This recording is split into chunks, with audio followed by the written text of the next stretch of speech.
The baby shower was perfect down to the smallest detail. The Ritz-Carlton Atlanta, the crystal ballroom, blush pink roses on 20 tables, a bubbling champagne tower in the middle of the room, 80 Atlanta elites laughing and chatting like it was the easiest thing in the world. Tiffany sat on the decorated chair at center stage, 7 months pregnant, in a pink dress, wearing a tired smile.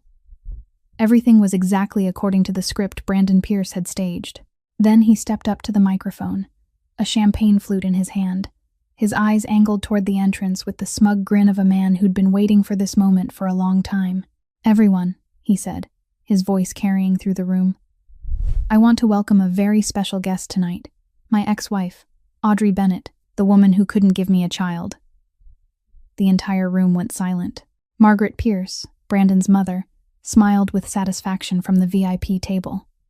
Tiffany closed her eyes, her hand tightening around the edge of her chair. And right then, the ballroom doors opened. Audrey walked in. But this wasn't the thin, trembling girl Atlanta had known 3 years ago.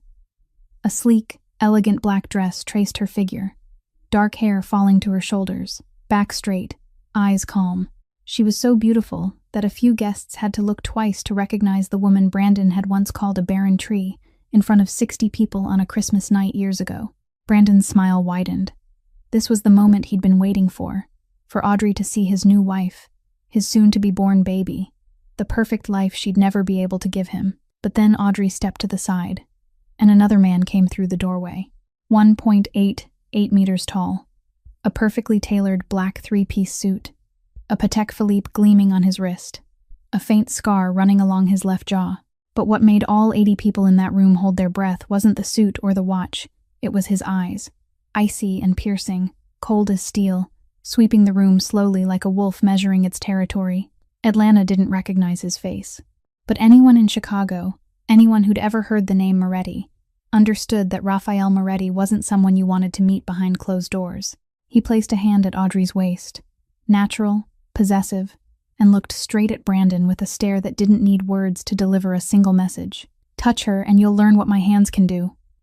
Brandon hadn't even had time to react when the doors opened again. 3 children walked in. 3 identical little boys in tiny suits, black hair, pale skin, and each of them wearing the signature Moretti gaze, Rafael Moretti's eyes. They ran to Audrey.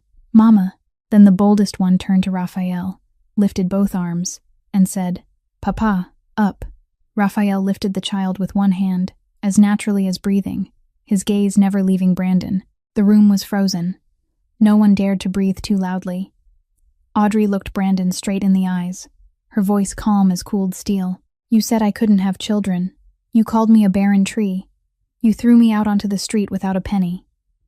She paused, placing a hand on one boy's head. "These are Remy, Asher, and Ben, my sons. The children of the man who picked me up from a dark alley when I was nearly dead, gave me a new life, and proved that the problem was never me. The problem was always you." Margaret Pierce's champagne flute slipped from her hand and shattered across the marble floor. Brandon stood there like he'd been turned to stone, face drained white. Tiffany rose slowly from the decorated chair, one hand supporting her pregnant belly, the other pulling a stack of medical records from her handbag, something Brandon didn't know she'd found. What Brandon never expected was that the perfect revenge he'd staged for weeks had just turned into a public sentence for himself. And this was only the beginning. But before we go further into the story, tell me where you're watching from and what time it is right now. If this story touched you, hit like and share it with someone who needs to hear it. And don't forget to subscribe so you won't miss the next stories. 8 years before she walked into the Ritz-Carlton, wearing a black dress with 3 little sons at her side, Audrey Bennett was a 21-year-old girl with no one in the world. Her parents died in a car accident on a highway outside Chicago when she was 8. A truck lost control, crossed the median, and slammed straight into the driver's seat. Her father died on impact. Her mother stopped breathing on the way to the hospital. Audrey sat in the back seat without a scratch, clutching a teddy bear, watching the only 2 adults she had in her life disappear without understanding what was happening. With no relatives, no family left, she nearly ended up in an orphanage until Pastor David Walsh appeared. He was her father's closest friend from college, an elderly single pastor who led a small church in the southern suburbs of Chicago. He took Audrey in without a second of hesitation. Life with Pastor David was so modest, that dinner was sometimes nothing more than pasta with canned tomato sauce. Yet it was warm in a way money couldn't buy. He taught her to read in the church library, taught her to pray not out of fear of God, but out of faith in goodness, and taught her that a person's worth didn't live in what they owned, it lived in how they treated other people. Audrey grew up, studied accounting at a community college, worked part-time at a cafe, and had exactly one best friend, Leah Kim, a Korean girl from her accounting classes, who always spoke her mind and never let Audrey feel small because of where she came from. Life was simple and small, but Audrey didn't lack anything until the night she met Brandon Pierce. At 21, Audrey went with Leah to a charity fundraiser for orphans in downtown Chicago. She wore a dress she'd borrowed from Leah, her hair tied back in a ponytail, standing awkwardly beside the drinks table. Brandon walked up. He was 27, tall, handsome in that glossy financial magazine way, a gray suit, an expensive watch, a confident smile. He was an investment banker from Atlanta, the only son of the Pierce family, a name with weight in Southern real estate. Brandon said exactly what Audrey wanted to hear, that she was beautiful in a different way, that her simplicity made him feel something real in a room full of people pretending, that there was something in her eyes he couldn't look away from. After 6 months of dating, Brandon proposed. A 2-carat diamond ring, a French restaurant on the 60th floor, red roses everywhere. Audrey said yes before Brandon even finished the sentence. She moved to Atlanta, leaving Pastor David, leaving Leah, leaving the small church and everything she'd ever known, stepping into the Pierce family's world with a heart full of hope. She didn't know she had just walked into a golden cage. Margaret Pierce hated Audrey from the first meeting. She looked Audrey up and down at the introductory dinner and said to Brandon, right in front of Audrey, without lowering her voice, that this church girl had no background, no money, nothing except a face that was acceptable. Brandon laughed and told his mother not to worry, but he didn't defend Audrey with a single word. After the wedding, Brandon forbade Audrey from working. His wife didn't need a job, he said, and Audrey obeyed because she thought it was love. Then 3 years passed, 3 years of trying to have a child, 3 years of failure. The doctor said Audrey would have trouble conceiving naturally, and from that day on, everything changed.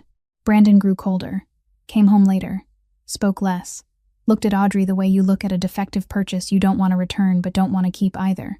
Margaret called Brandon every week, her voice loud enough for Audrey to hear from the next room, telling him to divorce her, to find a complete woman, because this girl was broken and couldn't be fixed. Then Pastor David was diagnosed with late-stage cancer. Audrey begged Brandon to let her go back to Chicago to see her adoptive father one last time. Brandon refused without blinking. "He's not your real father. Don't be dramatic." Audrey called Pastor David every night, telling him she was coming home, promising she would, but she didn't make it back in time. Pastor David died on a Tuesday morning, alone in a hospital room, with Audrey not beside him. She found out through a call from the hospital at 3 o'clock in the morning, and she sat on the bathroom floor crying because she didn't want Brandon to hear. Leah called from South Korea, where she was caring for her seriously ill mother, her voice breaking as she said, "You've got to be strong. I'll come back as soon as I can." But Leah couldn't come back, and Audrey was completely alone in the vast Buckhead mansion, where every room was beautiful and every room was cold. Then that Christmas night arrived, and the golden cage, at last, collapsed. The Pierce Financial Company Christmas party was held at the St. Regis Atlanta on the 23rd floor, a banquet room that looked out over the entire city skyline. 60 guests from Atlanta's upper class were there, business partners, fund managers, wives wrapped in fur and dripping in pearls, all of them standing under warm golden lights, beside a 3-meter Christmas tree dusted with artificial snow, while glasses of red wine were poured without pause. Audrey stood near the banquet table in a dark blue dress Brandon had chosen for her, hair curled and neatly set, lipstick kept pale, forcing a smile for people she didn't know and would never truly know. She had lost her adoptive father 3 months earlier. She still hadn't cried enough. She still hadn't been allowed to go back to Chicago to visit his grave. But Brandon said tonight was important, that she needed to be there, needed to look beautiful, needed to smile, needed to be his wife the right way.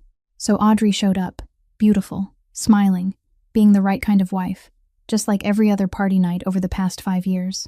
Margaret Pierce sat at the VIP table near the stage, wearing a red gown and a diamond necklace, looking like a queen waiting for something she already knew would happen. She watched Audrey from a distance without smiling, but her eyes glittered with something that looked like satisfaction. Audrey didn't notice. She was busy trying not to cry in the middle of a crowd. Then Brandon stepped onto the stage. He held the microphone, tapped it lightly, and waited until the room fell silent.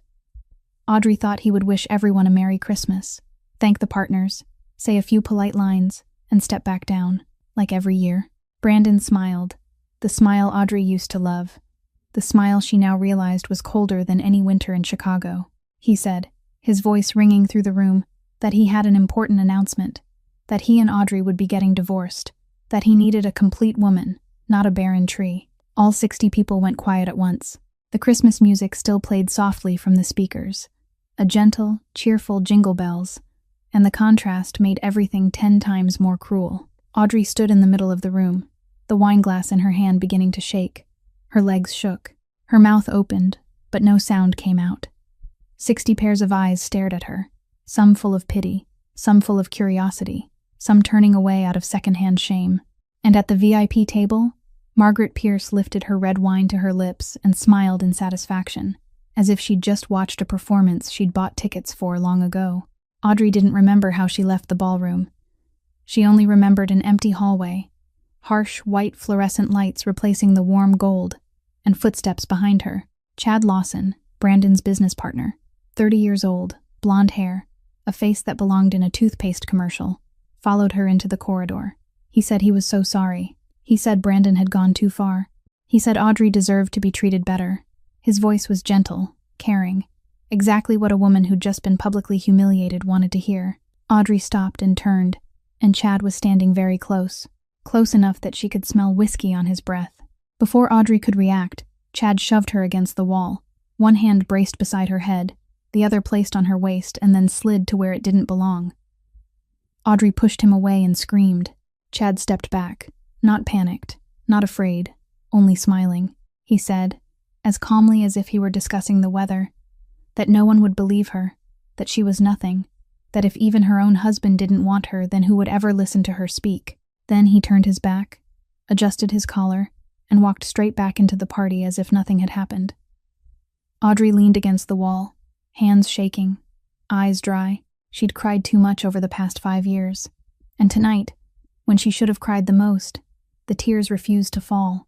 The divorce moved faster than the marriage ever had.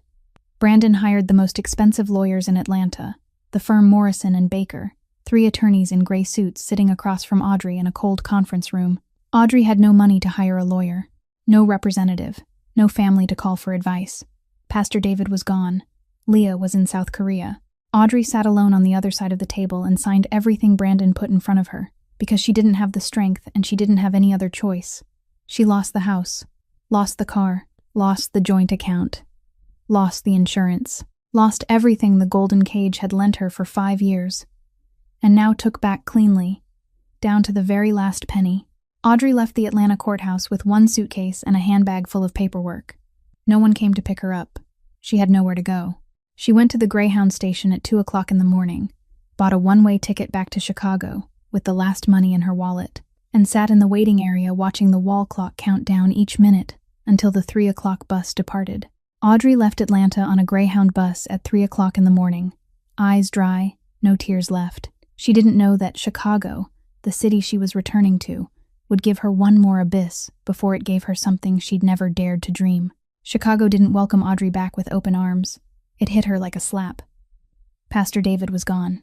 The small church in the southern suburbs where she'd grown up had closed. A rusty padlock on the door, weeds rising past her knees in the front yard. The little room behind the church where she used to sit and read every night now belonged to a bank. Leah was still in South Korea. Her mother was sicker, and every time they spoke, Leah could only say, "You just have to hold on a little longer. I'll come back," in a guilty voice that both of them knew was a promise without a date. Audrey went to a women's homeless shelter on the west side, an old building with peeling yellow walls, bunk beds packed close together, the smell of bleach mixed with sweat, and the despair of 20 women sharing one bathroom. She lived there for 4 months. During the day, she washed dishes at a family restaurant in Chinatown, paid in cash, no contract, no insurance. At night, she cleaned an office building in the Loop, a shift from 10 o'clock at night to 2 o'clock in the morning. Audrey was 26, but she looked 35. So thin, her collarbones jutted beneath a light coat, eyes sunken, hair dry and tangled because she couldn't afford real shampoo.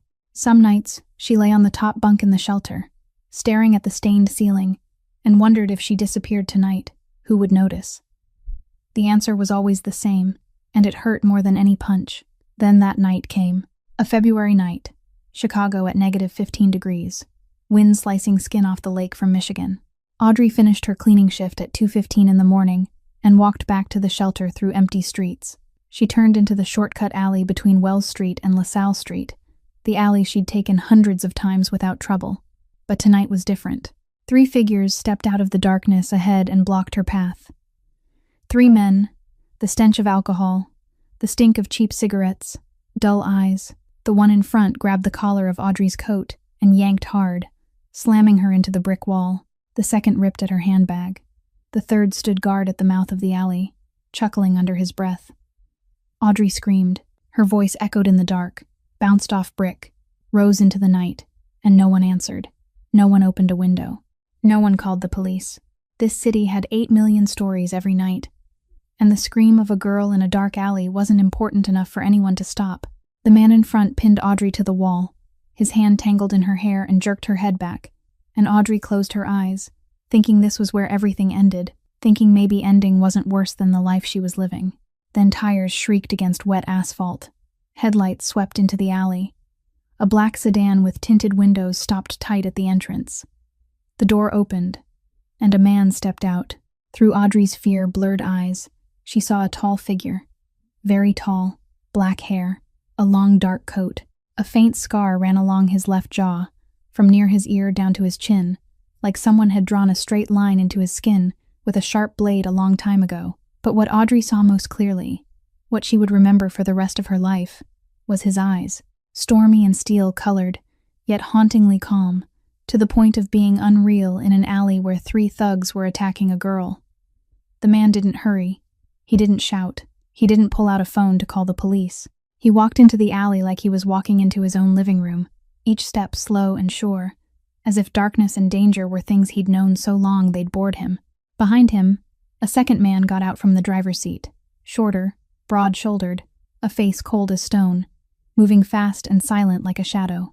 30 seconds. Audrey couldn't see exactly what happened in those 30 seconds because her vision swam and her head struck the brick when the thug released her. She only heard brief impacts, a groan, the sound of someone hitting the ground, then silence. When she opened her eyes, the 3 men were sprawled on the wet pavement, and the gray blue-eyed man was standing in front of her, 2 steps away. He looked at her. He didn't speak. On the knuckles of his right hand, there was a faint red smear, the only sign of what had just happened. Audrey wanted to say thank you, wanted to ask who he was, wanted to ask why he'd stopped. But her body, after 4 months of hunger, sleeplessness, and 2 minutes of pure terror, decided it had endured enough. Her knees buckled, her eyes closed, and she fell forward, straight into the arms of the man who had saved her. Raphael Moretti caught the thin girl, so light he almost didn't feel her weight. He looked down at her face, pale, bruised, cheekbones sharp, lips cracked from the cold, and saw something that kept him from setting her down and walking away. He lifted her into his arms, turned toward the car, and said to the broad-shouldered man by the driver's door, "Take her home." Nico Santini looked at Raphael, then at the unconscious girl in his boss's arms, then asked, "The hospital?" Raphael didn't look at Nico. He looked at the face of the nameless girl in his hands and said it again, his voice lower, slower, as if this wasn't an order but a decision. Home. The black sedan left the dark alley, turned left onto LaSalle Street, and headed north through the city. Audrey didn't know the man who had just saved her was the one all of Chicago feared, and the home he was taking her to was the center of power for the Moretti Mafia family. Audrey opened her eyes and didn't know where she was. The ceiling was high, a creamy white, a crystal chandelier hanging above and spilling a gentle golden light. The bedsheets were smooth, the kind of fabric Audrey had never touched in her life, cool and slick like silk. A faint lavender scent drifted from somewhere, mixed with the smell of food, buttered garlic sizzling, rich bone broth simmering, toasted bread. Audrey jolted upright, her heart racing, her eyes sweeping the unfamiliar room. It was larger than every shelter room she'd lived in put together. Heavy velvet curtains, a carved oak wardrobe, a vase of fresh flowers on the bedside table. She looked down at herself and realized someone had changed her into clean pajamas, a soft pale gray, and the wound on her forehead had been carefully bandaged. Panic rose in her throat. She couldn't remember how she'd gotten here. She only remembered the dark alley, 3 men, her own scream echoing with no answer, then gray-blue eyes, then darkness.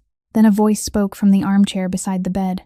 A woman's voice, warm and slow, with a faint Italian accent, like someone who had lived in America a long time, but never completely lost the music of home. "Lie still, sweetheart. You're safe now." Audrey turned. A woman of 63 sat in the armchair, silver hair pinned neatly at the nape of her neck, a face lined with age but dark brown eyes, bright and warm like glowing coals. She was knitting, the needles moving steadily, calm, as if keeping watch over an unconscious stranger in the middle of the night was something she did every day. She introduced herself as Janet Moretti. Her son had brought Audrey here after what happened in the alley. This was the Moretti family home in Lincoln Park. She had changed Audrey's clothes, cleaned her wounds, and given her pain medicine while she was drifting in and out of consciousness. Audrey wanted to ask who her son was, why he'd brought her here instead of a hospital, why he was caring for a complete stranger. But Janet stood, set a bowl of hot porridge on the bedside table, and told her to eat first, ask later. Her tone didn't allow refusal. Audrey ate. Chicken porridge cooked with herbs, hot enough to sting her tongue, so good she almost cried because for 4 months she hadn't eaten anything someone had made just for her. Then Audrey saw him. Raphael Moretti stood in the doorway, one shoulder against the wooden frame, arms folded across his chest. He didn't step inside. He just stood there, watching her with the same gray-blue eyes she'd seen in the alley, and Audrey realized he was the man from last night. In the light, he looked different than she'd imagined. Still tall, still the faint scar along his left jaw, but his face wasn't as cold as she remembered. It was simply calm, the calm of a man who had seen too much in his life to be easily surprised. He looked at Audrey without speaking, as if he were checking whether she was all right without wanting to ask directly. Janet glanced at her son, then turned to Audrey, lowering her voice as if sharing a secret but deliberately loud enough for Raphael to hear. "Don't be afraid of him. He looks scary, but inside he's soft as butter." Raphael didn't react. He only looked at his mother for a second, then turned and walked away, his footsteps echoing down the hall until they disappeared. The days that followed moved slowly, warmly, in a way Audrey had forgotten existed. Janet Moretti cared for her like a real daughter. She cooked 3 meals a day and made Audrey finish every bite. She changed the bandage on Audrey's forehead and tended the bruises on her arms. She brought new clothes, not charity donations but real clothes, the right size, still smelling like fresh fabric. She didn't ask what had happened until Audrey was ready to tell her, and when Audrey finally spoke, Janet listened. In those days, Audrey told Janet everything. About the car accident when she was 8, about Pastor David, about Brandon and that Christmas night, about the single suitcase she carried out of the Atlanta courthouse. Janet listened without commenting, without saying "I'm sorry," without saying "everything will be fine." She just sat there, knitting, needles moving in a steady rhythm. But every time Audrey said her ex-husband's name, Janet's hands tightened, knuckles whitening, and Audrey understood that Janet wasn't without feeling. She was simply controlling it. While Audrey healed under Janet's care, Raphael Moretti sat in his second-floor office and ordered Nico Santini to investigate. 48 hours later, a thick folder lay on Raphael's walnut desk. Divorce records from the Fulton County Court in Atlanta, medical files from Emory Hospital, a detailed background on Brandon Pierce, Pierce Financial, the Pierce family, their assets, their properties, their business connections, registration records from the West Side Shelter in Chicago. Raphael read every page, slowly, carefully. His expression didn't change through 40 minutes of reading. But when he reached the page with the divorce statement, the words "irreconcilable differences" that both sides knew were polite cover for 5 years of psychological abuse, Raphael closed the folder, set both hands flat on the desk, and stayed silent for a long time. Then he called Nico in. Take care of everything for her. Clothes, medicine, insurance, anything she needs. Nico nodded, but he didn't leave right away. He stood in the doorway, watching Raphael with the eyes of a man who had followed his boss for 12 years and understood him better than anyone, then asked quietly, "She reminds you of Gianna, doesn't she?" Raphael didn't answer. He didn't look at Nico. He stared out the window at the lights of Chicago blinking in the night, and he held a silence Nico knew better than to press. Nico stepped out, closed the door, and left his boss alone with the name no one in the Moretti house dared to speak. Gianna. Audrey began to feel safe, for the first time in 5 years. But she didn't know that the man protecting her was fighting a war inside himself that she couldn't see yet. 3 months in the Moretti mansion changed Audrey in ways 5 years in Atlanta never had. She gained 7 kilograms. Her hair began to shine again. The dark circles under her eyes faded, and for the first time since she left Pastor David's small church, she could look into the mirror without wanting to turn away. Janet made her eat on schedule, sleep enough, take vitamins every morning, and scolded her in Italian every time she skipped a meal. But what changed Audrey most wasn't food or sleep. It was work. When Audrey told Janet she had an accounting degree, but her ex-husband had never allowed her to work, Janet looked at her for 3 seconds, then turned to Raphael as he passed through the kitchen and said, "You've got a restaurant on Rush Street that needs an accountant, don't you?" It wasn't a question. It was an order. A week later, Audrey sat in a small office behind Moretti's on Rush Street, facing a stack of invoices, ledgers, and receipts that no one had organized in 3 months. She worked 10 hours a day and felt happier than she had on any day in 5 years in the Buckhead mansion. Because for the first time, she was doing what she was good at.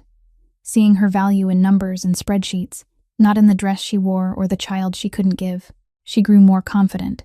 She spoke more. She smiled more. And she began to look at Raphael Moretti differently. Raphael still kept his distance, but that distance shortened in a way both of them pretended not to notice. He came to the restaurant more often, not for business, but because the little accounting office had a window facing the kitchen, and from her desk Audrey could see Raphael sitting at the bar talking with the head chef, an espresso in his hand, glancing her way now and then quickly looking away when she glanced back. Then the evenings in the library began. The Moretti mansion had a library on the 2nd floor, oak-paneled walls, bookshelves reaching to the ceiling, 2 brown leather armchairs by the fireplace.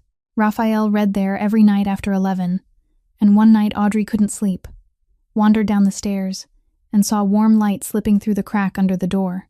She knocked. He opened, and they talked until 3 in the morning without realizing time had passed. That night became a habit. Every night after 11, Audrey and Raphael sat in the library, one in each armchair, mint tea for her, whiskey for him, and spoke about things neither had ever said to anyone.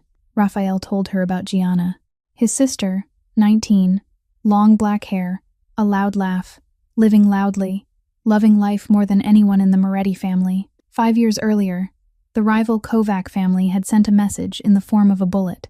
Gianna was walking home from university, headphones on, not hearing the car pull up beside her, and the bullet went through her chest before she even understood what was happening. Raphael was the first one on the scene. He held his sister on the sidewalk, blood soaking through his suit, and Gianna looked at him with eyes just like his, gray-blue, frightened, and then she closed them.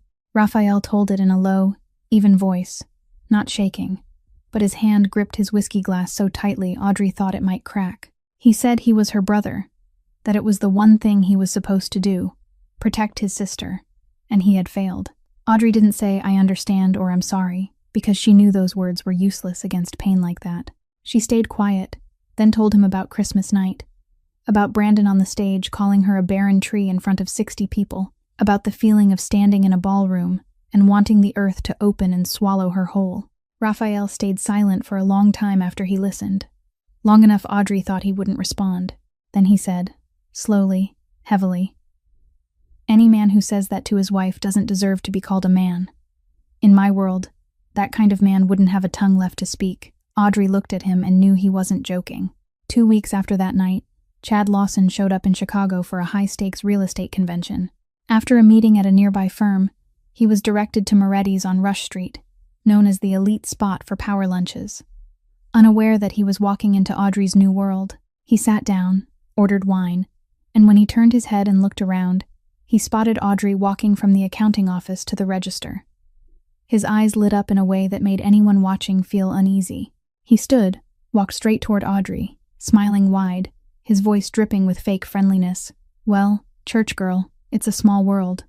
Audrey froze. Her body reacted before her mind could catch up, heart pounding, hands turning cold. remembering the St. Regis hallway, the cold wall at her back, his hand on her. Chad moved closer, lowered his voice, and said he should tell Brandon where the little church girl was working, that Brandon would probably be delighted to know his ex-wife was washing dishes for an Italian restaurant now. Then a hand landed on Audrey's shoulder from behind, gentle but firm, and a deep voice spoke close to her ear. "Is there a problem?" Raphael stood right behind her, taller than Chad by nearly half a head, gray-blue eyes looking down at him with the same stare Audrey had seen in that alley, calm, cold, and unmistakably dangerous. Chad Lawson's face changed. He didn't know who Raphael Moretti was, but he was the kind of man who recognized when he was standing in front of someone he shouldn't provoke. He stepped back, forced a laugh, said it was nothing, an old acquaintance, and turned away. Nico was at the entrance of the restaurant before anyone even noticed, and he escorted Chad outside with the politest smile and the most threatening eyes a person could manage at the same time. But before he walked out, Chad turned and looked at the sign on the wall, Moretti's, and Audrey saw his lips move as he repeated the name, memorizing it, locking it away. That night in the library, Raphael asked Audrey, "Do you want me to handle him?" Audrey shook her head. She said she didn't want anyone handled. She only wanted to live quietly. Raphael watched her for a long moment, then said, "Then you will live quietly." And the way he said it, not as a promise but as an obvious fact, made Audrey trust him more than any word Brandon had said in 5 years of marriage. Silence stretched between them. Firelight danced across both their faces. Raphael set his whiskey glass down on the table, stood, and walked to Audrey's chair.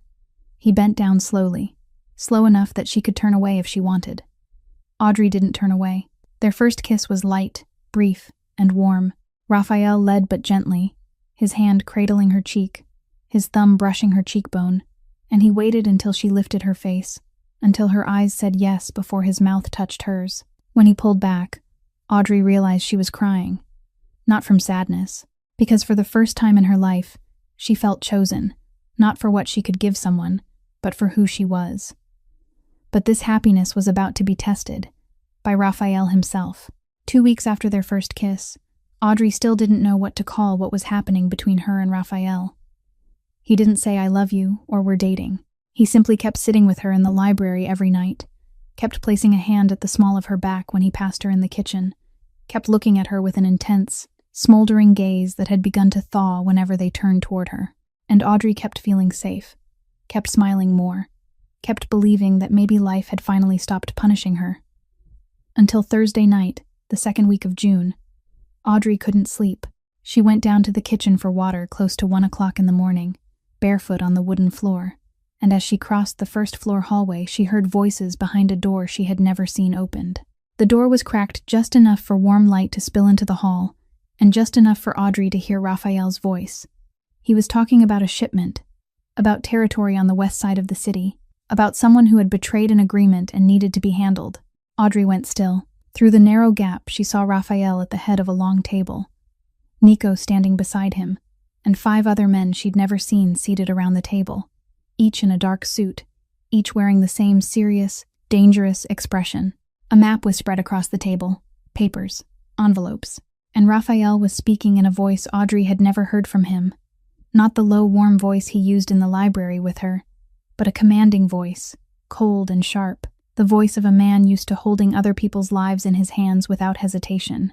One of the 5 men said something about the guy in the south betraying them, and Raphael answered with a short sentence. Audrey didn't catch word for word, but understood well enough.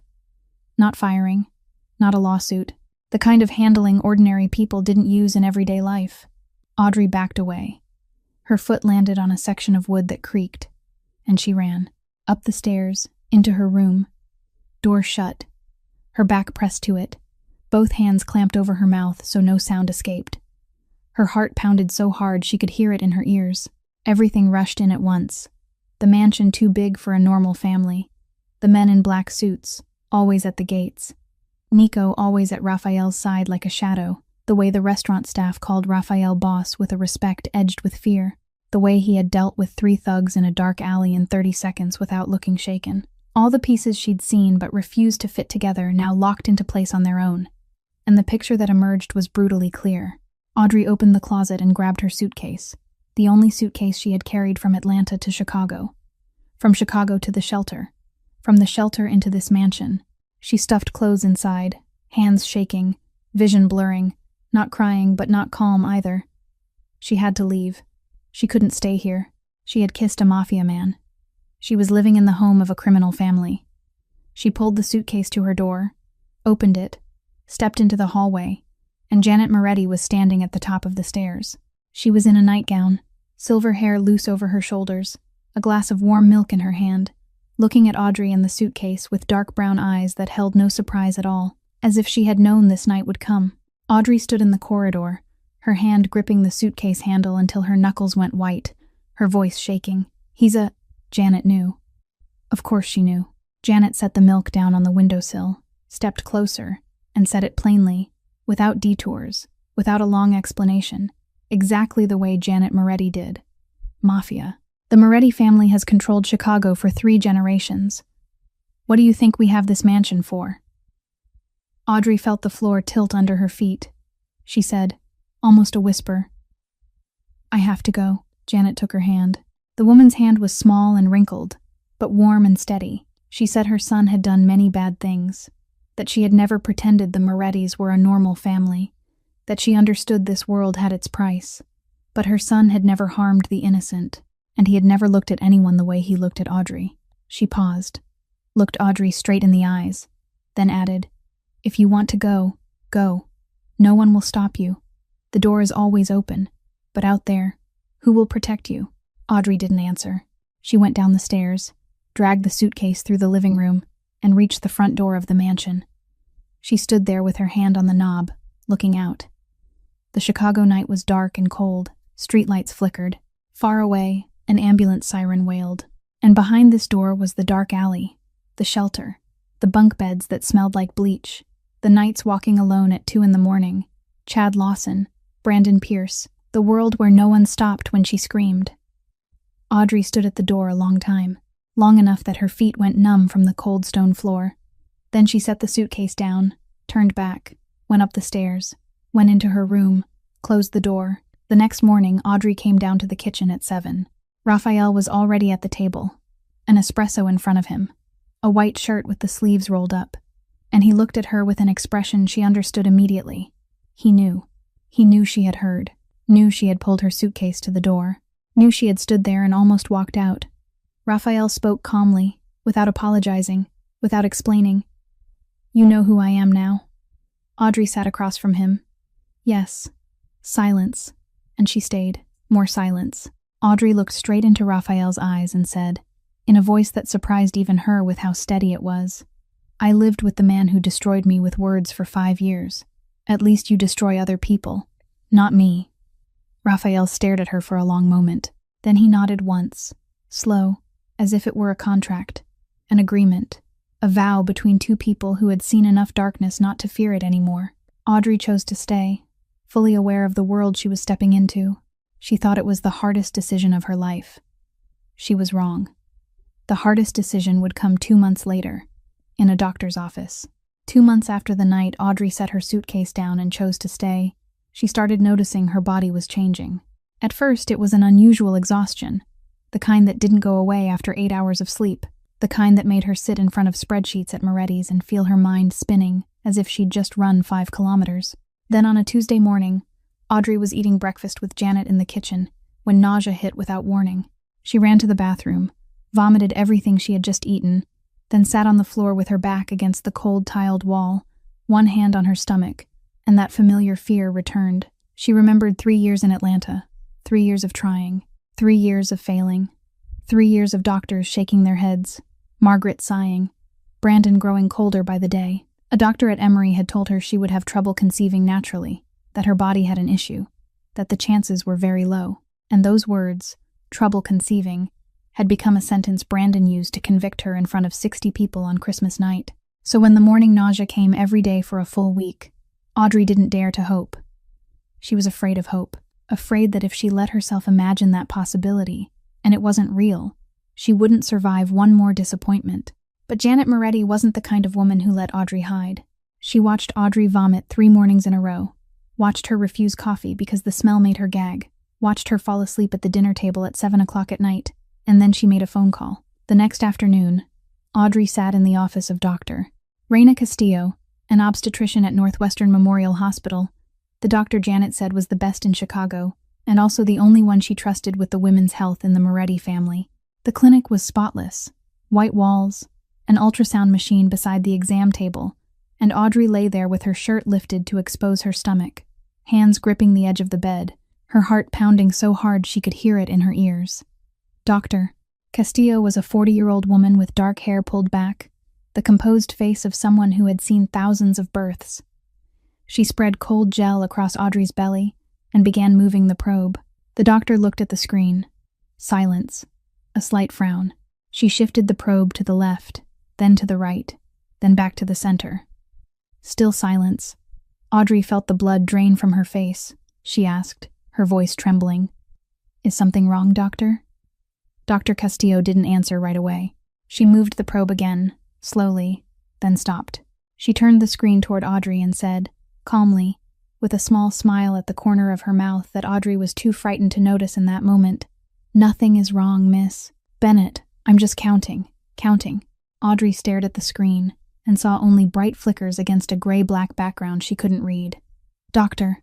Castillo pointed, 1, then moved her finger to the right, 2, then went quiet again, her finger sliding downward, 3 seconds passing like 3 hours, and then she said, 3 heartbeats. Audrey didn't react at first. She lay there staring at the screen, staring at the 3 steady flickers, and her mind refused to process it. 3. Not 1, not 2. 3. Triplets. The woman doctors in Atlanta had said would struggle to conceive naturally. The woman her ex-husband had called a barren tree. The woman her mother-in-law had said was broken. That woman was carrying 3 lives inside her. Then the tears came. Not tears of sadness, not tears of fear, tears Audrey didn't have a name for. The tears of someone who had been convinced she was broken for 5 years and suddenly discovered she had never been broken at all. She cried so hard, Dr. Castillo had to stop the ultrasound, hand her a box of tissues, and wait. When Audrey was calm enough to listen, Dr. Castillo pulled her chair closer and explained in a slow, clear voice, as if she knew every word mattered more than any prescription. She told Audrey she had never been infertile. The medical records from Emory that she had requested showed Audrey had subfertility, meaning difficulty conceiving, not impossibility. And the primary cause was chronic stress, prolonged high cortisol, hormonal disruption, a body locked in survival mode, never in a condition safe enough to conceive. The psychologically abusive marriage was the cause. 5 years of living in fear, controlled, humiliated, isolated, and Audrey's body responded by shutting down reproduction as a protective mechanism. But when she left that environment, when she was safe, healthy, eating enough, sleeping enough, and being cared for, her body recovered. And it recovered more powerfully than anyone could have imagined. Dr. Castillo looked straight into Audrey's eyes and said the sentence Audrey would remember for the rest of her life. "You were never broken, Audrey. You just needed to be loved the right way." Audrey sat in her car on the drive back to the Lincoln Park mansion, one hand resting on her stomach, eyes still red but her mouth smiling. 3 babies. She was carrying 3 children. She, Audrey Bennett, an orphan from childhood, a church girl, a woman thrown onto the street without a penny, a woman who slept in a shelter for 4 months, a woman who had almost died in a dark alley, a woman called a barren tree, was carrying 3 lives inside her. And their father was Rafael Moretti. She drove faster than she usually did, eager to get home, eager to run into Rafael's office, eager to tell him, eager to see his face when he heard, eager to watch those gray-blue eyes light up, eager to see him smile, truly smile, the kind of smile she had only seen a few times in the past months. She reached the mansion, went straight up to the 2nd floor, stopped in front of Rafael's office door, took a deep breath, smiled, and pushed it open. Rafael was behind his desk and looked up as she stepped in. Audrey gave him the best news of her life, but his reaction was something she never expected. Audrey stood in front of Rafael's desk, smiling, her hand still resting on her stomach, and she told him everything. 3 heartbeats, triplets. Dr. Castillo said she was healthy.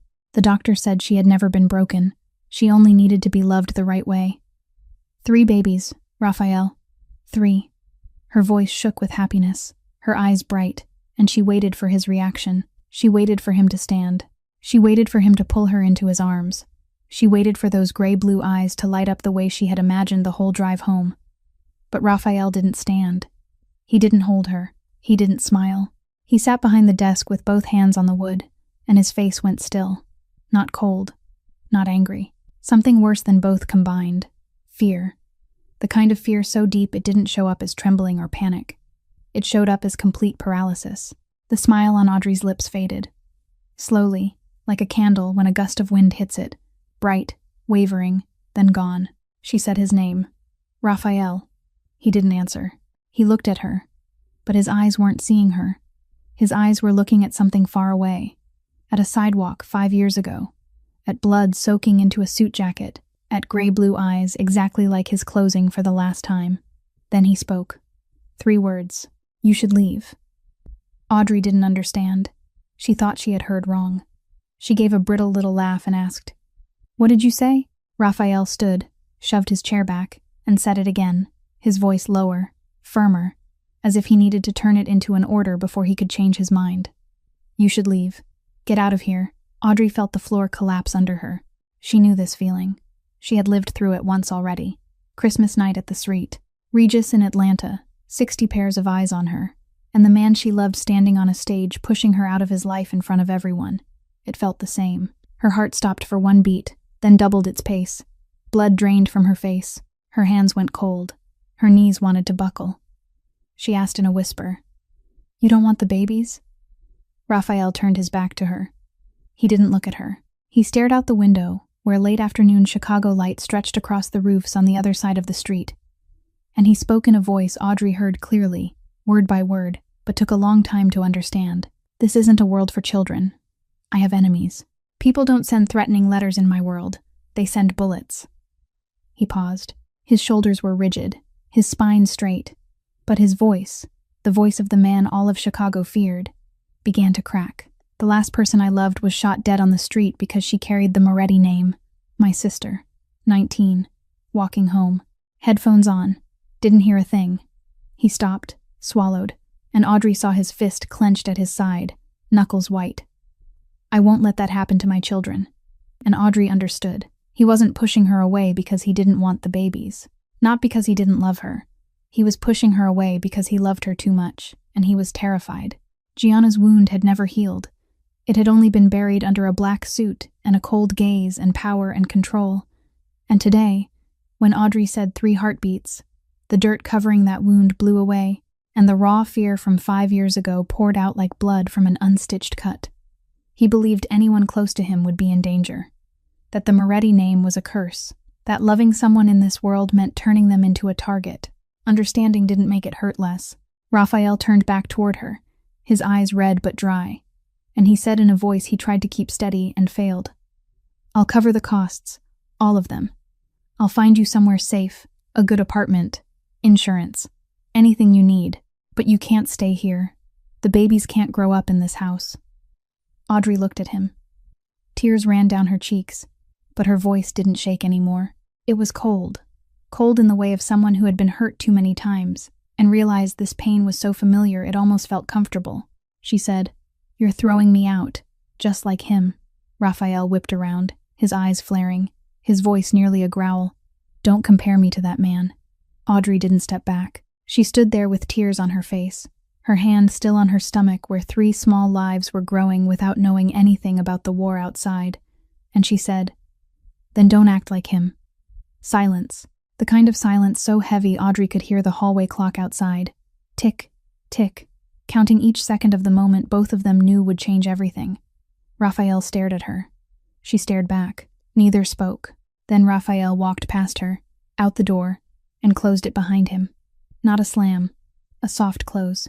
And somehow that soft click hurt more than any slam could have, because it was deliberate, because it was calm, because it meant he had thought it through and still chose to walk away. Audrey stood alone in Raphael Moretti's office, the scent of walnut wood, leather, whiskey, his presence everywhere. Her knees folded slowly, and she sank to the floor with her back against the leg of the desk, both arms around her stomach, and she cried. Not loudly, not in sobs, Silent crying. The kind of crying you do when you're used to crying alone. The kind of crying Audrey had perfected in 5 years in Atlanta, in 4 months in a shelter, and now, in the office of the second man who had pushed her toward the door. She whispered to the 3 babies she hadn't met yet, her voice thick. "It's okay. Mama will be fine. Mama's always fine. Mama just needs 1 minute." Outside the office, in the dim hallway, Janet Moretti stood with her back against the wall, her knitting needles clenched in her hand so tightly her knuckles were white. She had heard everything, from 3 heartbeats to "you should leave," from "just like him" to the soft click of the door, from Audrey's silent crying inside to Raphael's footsteps fading down the opposite hallway. Janet stood there in silence, her dark brown eyes darker than usual, and if anyone had seen her face in that moment, they would have known this wasn't sadness. This was anger. The anger of a 63-year-old Italian mother who had already lost 1 child and would not allow the child she had left to destroy the best thing that had ever come to him. For the second time in her life, Audrey had been pushed out the door by the man she loved, but this time, there was someone who wouldn't let it happen. The 63-year-old Italian woman standing in the hallway, hearing every word. Janet Moretti waited exactly 30 seconds after the sound of Raphael's footsteps disappeared at the end of the hall. Then she walked straight to Audrey's room. She didn't knock. She opened the door and stepped inside, and she found Audrey stuffing clothes into that familiar suitcase. The suitcase that had followed her from Atlanta to Chicago, from the shelter to this mansion, the suitcase she'd nearly dragged to the front door once before, and now it was open again. Audrey's eyes were swollen and red, her hands trembling, but she wasn't crying anymore. Either she'd run out of tears, or she'd decided crying didn't change anything. Janet stood in the doorway, watching the 25-year-old girl folding shirts with shaking fingers, then asked, her voice calm but with fire underneath it, "What did he say to you?" Audrey didn't look up. She told her in a flat, even tone, without emotion, like she was reading the weather, that she'd told him about 3 heartbeats, that he'd told her she should leave, that this wasn't a world for children, that he'd cover the costs, but she couldn't stay here. Janet didn't speak until Audrey finished. She stood very still, both hands clenched at her sides, and for the first time Audrey saw Janet Moretti's face without warmth. No gentle smile, no soft brown eyes. This was the face of a woman who had lived 63 years inside a Mafia family, who had buried a husband, who had buried a daughter, who had seen blood and guns and death, and who was still here, still standing, still holding this family together with knitting needles and a bowl of chicken porridge every morning. She told Audrey, "You're staying here. Don't go anywhere." Then she turned and walked into the hallway, spine straight, steps quick, heading directly for Raphael's room at the far end of the 2nd floor. Janet slammed Raphael's door behind her, and 3 seconds later the entire floor heard her shouting in Italian, for the first time. In all the months Audrey had lived in the Moretti mansion, she'd never heard Janet raise her voice. Janet spoke to Raphael with warmth, to Nico with teasing affection, to Audrey with gentle care. But tonight her Italian filled the hallway. Fast, sharp, furious. And even though Audrey didn't understand a single word, she understood everything. Inside the room, Janet stood in front of her son, a man nearly a foot taller than her, heavier by 40 kilos, controlling half of Chicago, and she looked at him the way you look at a 12-year-old boy who has just done the stupidest thing of his life. She switched to English to make sure every word hit exactly where it needed to. "You're doing the exact same thing her ex-husband did, leaving her when she needs you most." Raphael stood by the window with his back turned, voice low. "It's not the same. I'm protecting her." Janet moved closer, her words cutting like a blade. "You're protecting yourself, not her. You're scared to love and lose, like you lost Gianna, so you push people away before you can lose anyone else, and you call that protection." Raphael said nothing. He didn't turn around. He didn't argue. His shoulders were rigid, and Janet knew she'd touched the wound dead center. Her voice softened, not because her anger was gone, but because she knew the next part had to be said gently so it would sink in instead of bouncing off. "Gianna didn't die because she was close to you. Gianna died because the Kovac family wanted to send a message. You could have pushed Gianna away and she still would have carried the Moretti name, still would have been your sister, still would have been a target. But if you push Audrey away, you lose her for sure. Not to a bullet, not to an enemy, but by your own hand." Janet paused, drew a breath, then continued. And now her voice wasn't anger anymore. It was something deeper, the pain of a mother who had lost one child and was watching the child she had left try to destroy his own happiness. That girl lost everything. Her parents, her adoptive father, her husband, her home, her money, her name, everything. And she still stood back up. She slept in a shelter for 4 months and still went to work every day.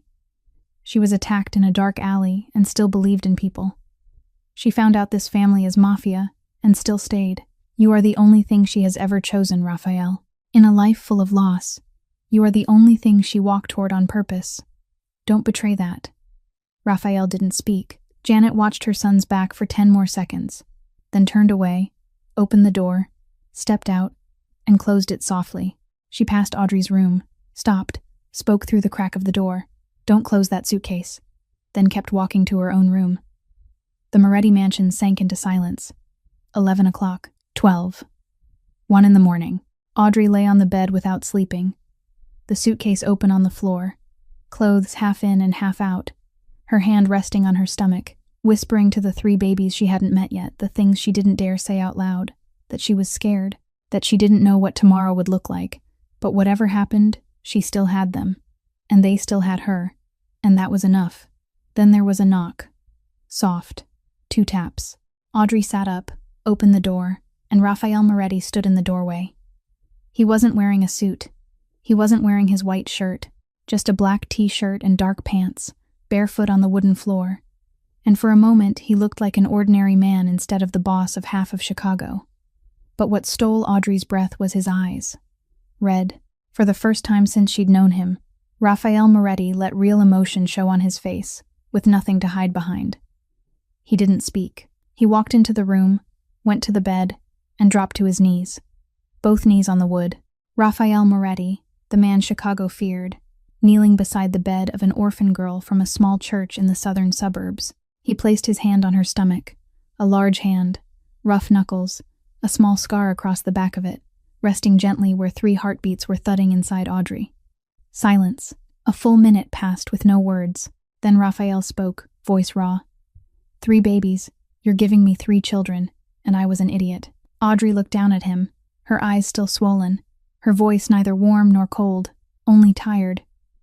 You told me to leave. Raphael looked up at her and said it without excuses, without hiding. I lost Gianna because I couldn't protect her, and I was scared I'd lose you. Scared I'd lose them. So scared I thought pushing you away was the only way to keep you safe. But my mother was right. Pushing you away isn't protection. It's cowardice. He took her hand and held it tight, then said, Stay. I'll build a fortress around you if I have to.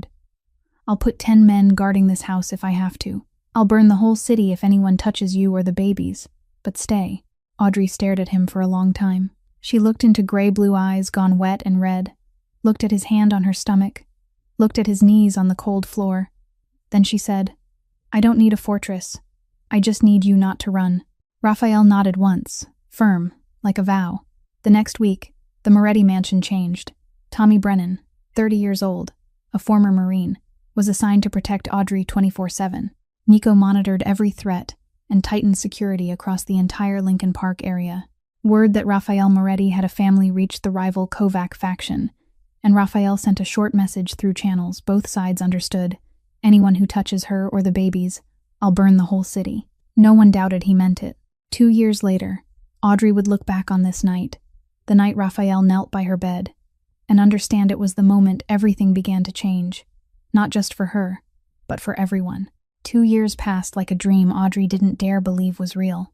The Lincoln Park mansion was no longer the cold power center of a Mafia dynasty. It was home. It was children's laughter, echoing through the hallways, from 6 in the morning. It was tiny feet pattering across the wooden floors.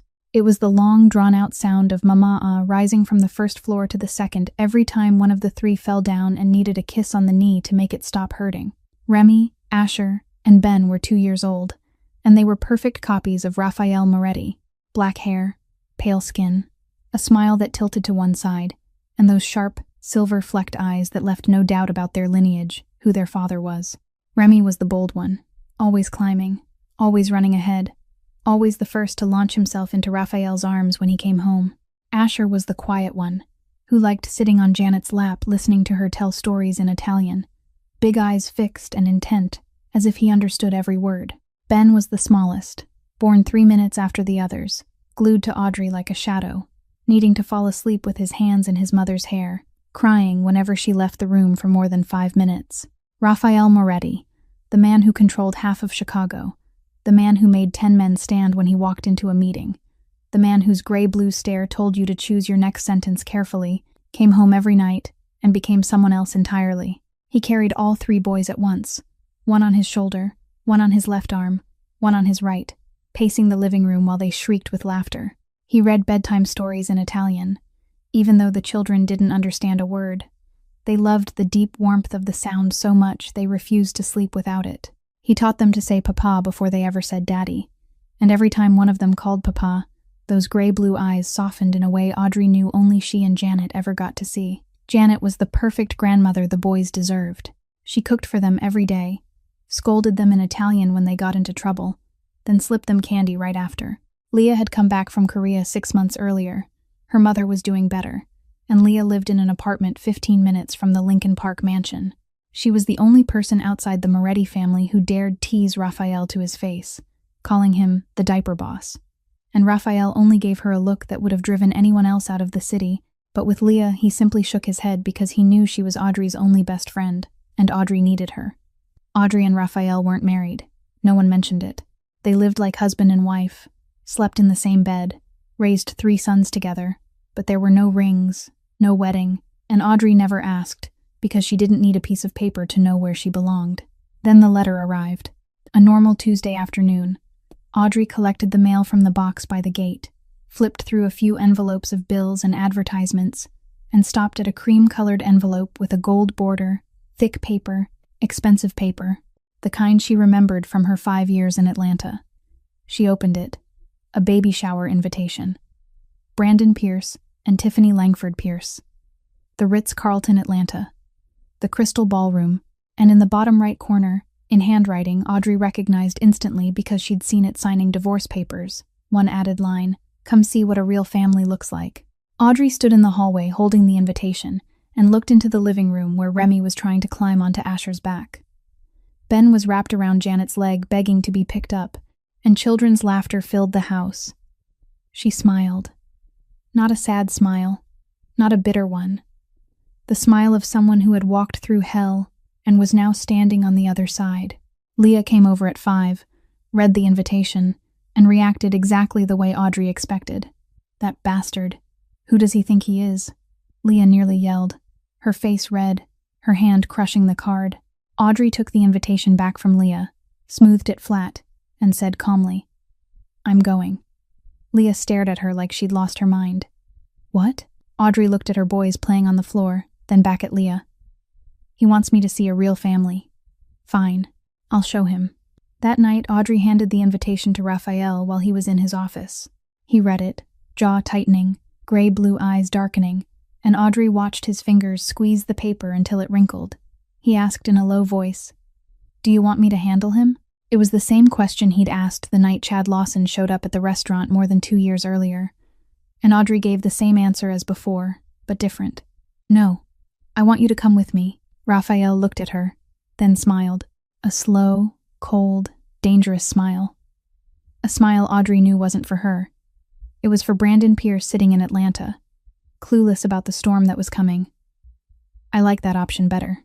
2 days later, Audrey's phone buzzed while she was feeding the boys lunch. "An unknown number," she answered, and Chad Lawson's voice came through the line. He spoke with the confidence of a man who thought he was holding the winning card, said he'd looked into her since that encounter at the Chicago restaurant more than 2 years earlier, said he knew about the 3 children, knew about the Morettis, knew who Audrey was living with, and if she didn't want that information reaching people it shouldn't reach, she needed to be very careful. 2 years ago, Audrey would have shaken, would have panicked, would have hung up and cried, but Audrey today wiped Ben's mouth, set the spoon down, and replied with a calm so complete Chad went silent on the other end of the line. "Let me ask Raphael if he wants to come meet you." Then she hung up. When Audrey told Raphael about the call, he didn't explode the way people expected. He didn't slam a fist on the desk. He didn't roar. He went quiet, And Audrey had lived with him long enough to know Rafael Moretti quiet was 10 times more dangerous than Rafael Moretti angry. He picked up the phone, called Nico, and said evenly, like he was reading a grocery list, "Chad Lawson, get everything.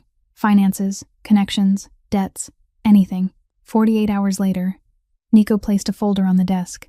Chad Lawson owed over $300,000 in gambling debt, laundered money for the Volkov crew on the east side, and the FBI had been watching him for 4 months, but didn't have enough to indict him yet. Rafael read it, closed the folder, and smiled. "Keep the information. Use it in Atlanta." Then he called Nico again. "Get ready. We're going to Atlanta this weekend." Nico asked, "How many of us?" Rafael looked out the window where Chicago afternoon light lay over the neighboring rooftops and answered, enough to make the ex-husband understand he picked the wrong person to fight. The night before they flew to Atlanta, the Lincoln Park mansion sank into silence. The 3 boys slept on the big bed in the master bedroom. Remy curled up with his arms around Rafael's leg. Asher sprawled sideways across the middle, taking up half the space meant for adults, and Ben resting his head on Audrey's stomach, his tiny hand gripping the edge of her nightgown even in his dreams. The soft yellow glow of the nightlight fell over 4 sleeping faces, and one face that was still awake. Audrey lay staring at the ceiling, stroking Ben's hair, and she whispered so quietly only Rafael could hear, "I'm not sure we should go anymore." Rafael didn't open his eyes, but Audrey knew he wasn't asleep because his breathing stayed steady and slow in the way of someone listening, not resting. She kept going, her voice smaller, almost as if she was talking to herself. "I look at the boys, and I don't want to drag them into drama. They're happy. They don't know anything about Brandon or Atlanta or Christmas night or the shelter or any of the things from my old life, and I want to keep it that way. Why go back to the place that broke me?" Then she added, even softer, as if saying it out loud would make it true, "What if I just want revenge? What if I'm using the boys as a weapon? What if I'm turning into the kind of person I hate?" Rafael opened his eyes. He stayed still, staring at the ceiling. Remy still wrapped around his leg, and he spoke in a low, slow voice. The voice he used when he meant the truth, not an order. "Do you want revenge?" "Yes. You're human. Anyone who lived through what you lived through would want revenge. But that's not why you should go." He turned his head to look at her. "You should go because you deserve to look that man in the eye without lowering your head. 3 years ago, you left that city at 3 a.m. on a Greyhound bus with 1 suitcase. Now you go back with 3 sons and a man who'd burn all of Atlanta if someone looks at you the wrong way. You go for you, not for him." Audrey stayed quiet for a moment, watching Ben sleep on her stomach, watching Remy curled at Rafael's foot, watching Asher stretched across the bed, innocent of everything. Then she nodded. "But if Margaret opens her mouth, you handle her." Rafael gave a small laugh in the dark, brief, dangerous deal. More than 1,000 kilometers to the southeast, inside a mansion in Buckhead, Atlanta, Tiffany Langford Pierce was doing something she hadn't planned. She was looking for a silk scarf in the closet of the guest bedroom Brandon used as a temporary office when he didn't want to go into the company.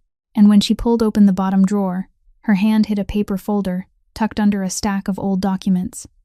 She hadn't meant to open it, but a corner of the folder showed a familiar name. Audrey Bennett. Tiffany pulled it out, opened it, and read, "Medical records from Emory Hospital in Atlanta, under the name Audrey Bennett, dated more than 4 years ago." The diagnosis line had been circled in red ink, not a doctor's pen, but the pen of someone who had read it and marked it. Subfertility due to chronic stress, not sterility. Difficulty conceiving due to chronic stress, not infertility. Tiffany read it twice, 3 times. Brandon had told her, told his mother, told everyone, that Audrey was infertile, that she couldn't have children. That was the reason for the divorce. But the records said something else. They said Audrey had trouble conceiving, not that she couldn't, and the cause was stress, the life she was living, the marriage she was enduring. Brandon knew. He had known from the beginning, and he still stood in front of 60 people on Christmas night and called her a barren tree. Tiffany closed the folder, her hands trembling slightly, not from fear, but from something colder than fear spreading through her chest. She slipped the folder into her handbag. She didn't say a word to Brandon. She waited. Downstairs, Brandon Pierce sat in the living room with his phone in hand, calling the Ritz-Carlton manager to confirm the last details of the party. The tables and chairs, the blush roses, the champagne tower, the list of 80 guests, and the placement of the table near the entrance so he'd have a clear view of Audrey's face when she walked in. Wesley Grant, his best friend from college, the only person still willing to tell Brandon the truth, called one last time. "You're sure you want to invite her? This won't end the way you think it will." Brandon laughed, confident, dismissive. "You worry too much. She'll come. She'll see Tiffany pregnant. She'll see my perfect life, and she'll understand the problem was always her." Wesley sighed, hung up, and thought there were times he wondered why he was still friends with this man. Margaret Pierce called Brandon at 9 that night, her voice excited, asking if she'd confirmed, asking if he was sure Audrey would come, saying she wanted to see Audrey's face when she saw Tiffany pregnant. Brandon replied, "She'll come," she texted. "And more than that, she said she has a surprise." Margaret laughed. A surprise. Probably begging to come back. At the same time, a package arrived at Brandon's house. A beautiful gift box, wrapped in pale blue paper, no card, no sender name. Tiffany opened it. 3 newborn outfits in blue. 3. Not 1. 3. Tiffany stared at the 3 outfits, then at her own belly, carrying a baby girl, and confusion washed over her. Brandon looked over her shoulder and frowned. Who sent this? No one knew. No card. No name. 3 tiny blue outfits for baby boys sat on the table, and neither Brandon nor Tiffany understood what it meant. But Tiffany, her hand still gripping the strap of her handbag where the medical folder rested, began to feel that tomorrow's party wouldn't unfold the way Brandon had scripted it. Audrey texted Brandon that night, brief, "I have a surprise." Brandon read it, smiled with satisfaction, set his phone down, and went to bed with the confidence of a man who believed he controlled everything. He didn't know 3 timed bombs were counting down. The first was Audrey Bennett, the girl he had called a barren tree, sitting on a private jet headed for Atlanta with 3 gray blue-eyed sons and the most powerful man in Chicago. The second was Chad Lawson, the man who thought he held the winning card, unaware every secret he had was already sitting inside a folder on Rafael Moretti's desk. The third was Tiffany, his wife, lying right beside him in bed, one hand on her 7-month belly, eyes open, staring at the ceiling, and in the handbag hanging by the nightstand was the medical record proving the man she married had lied to her from the first day. 3 timed bombs, 3 fuses, and Brandon Pierce was standing in the middle of it all, smiling, knowing nothing. The Moretti party arrived in Atlanta by private jet at 11 o'clock the night before, landing at DeKalb Peachtree's private airfield, where 2 black SUVs were already waiting on the tarmac. They took the top-floor penthouse at the Four Seasons Atlanta, 2 bedrooms, a wide living room with a view that swallowed the entire Midtown skyline, and at 7 the next morning, Rafael Moretti sat on the sofa with an espresso in hand, reading the news on an iPad, calm as if today were ordinary, not the day he was about to walk his whole family into the baby shower of the ex-husband, of the woman he loved, and ruin that man's life, in front of 80 of Atlanta's elite. He wore a perfectly tailored black 3-piece suit, a Patek Philippe on his wrist, his hair combed back, and he looked more like a business magnate heading to a charity gala than a mafia boss preparing to step into hostile territory. Nico Santini had been working since 5. 4 of Moretti's men, Tommy Brennan and 3 others, all in dark suits with neat hair and faces like stone, had been planted inside the Ritz-Carlton guest list through 4 fake names printed on 4 invitations Nico produced in 24 hours, flawless down to the gold trim and the typeface, impossible to distinguish from the real thing. Tommy Brennan handled the perimeter, 1 SUV positioned at the rear exit, another at the main entrance, and Tommy sat in the vehicle reading through a list of guest license plates Nico had pulled the night before. Everything was calculated like a military operation, because to Rafael Moretti, this was a military operation. Audrey woke at 6, showered, blow-dried her hair, and put on the black dress she'd chosen the week before. It fit close to her body, a bateau neckline, hem below the knee, elegant, expensive but not loud, the kind of dress Margaret Pierce would glance at and instantly know it cost more than her entire closet. Audrey stood before the mirror, looked at the woman reflected there, and thought of the 25-year-old girl, gaunt in a shelter 3 years ago, walking home at 2 in the morning in a thin coat, the girl who had nearly died in a dark alley. The woman in the mirror today was not that girl. Not because of the dress, or the hair, or the makeup. Because of the eyes. The eyes in the mirror were calm, steady, and unafraid. She turned to feed the boys breakfast. Remy, Asher and Ben sat in 3 high chairs around the penthouse dining table, legs swinging without touching the floor, wearing matching outfits Audrey hadn't swapped into their tiny suits yet because she didn't want them staining anything before the hour. They were excited because they were going out, because they'd been on a plane, because the hotel had a rooftop pool Papa promised they could swim in after the party. Remy shoved an entire handful of cereal into his mouth at once. Asher refused to eat anything but bananas, and Ben cried because he wanted to sit in Audrey's lap instead of the chair. A normal morning for 3 two-year-olds who had no idea where they were about to go or who they were about to meet. Leah arrived at the penthouse at 9 in jeans and a t-shirt, not dressed for a party, because her job was to stay at the Four Seasons with the 3 boys until Audrey sent the signal. 3 tiny suits were already hanging in the closet. 3 little leather shoes lined up on the floor, and at 10 Leah texted Audrey that the 3 little warriors were ready, followed by 3 heart emojis. 4 kilometers away, the Crystal Ballroom at the Ritz-Carlton Atlanta was being transformed into a pink paradise. Blush balloons floated along the ceiling. Roses sat on 20 round tables draped in white linens. A champagne tower bubbled at the center of the room, 4 tiers high, light breaking across crystal surfaces. Brandon Pierce arrived at 8, inspecting every detail, personally ordering a table, moved closer to the entrance so he could see Audrey's face the instant she crossed the threshold. He wanted to see everything. The moment she saw Tiffany pregnant, the moment she saw the room drowning in flowers and champagne and 80 upper-class guests, the moment she understood he had everything she could never give him, and the moment she broke. Brandon wanted to see her break.